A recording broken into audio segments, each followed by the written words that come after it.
ముందుగా stove on చేసి దాని మీద పెనం పెట్టి ఆయిల్ హీట్ అయిన తర్వాత బిర్యానీ మసాలాలు వేసి ఉల్లిపాయ, టమాటా, పచ్చిమిరకాయలు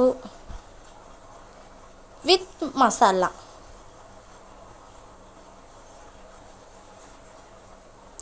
వేసి బాగా ఏగేదాకా కలుపుతూ ఉండాలి.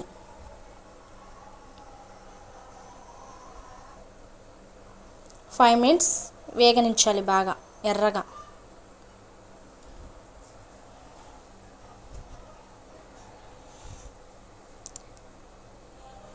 దాంట్లో కొంచెం కొత్తిమీర వేసి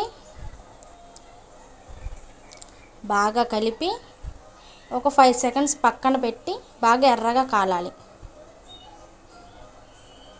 బాగా ఎర్రగా కాలిన తర్వాత వాటర్ పోసుకోవాలి. మీరు బియ్యం ఎన్ని తీసుకుంటే దానికి తగ్గట్టు వాటర్ తీసుకోవాలి.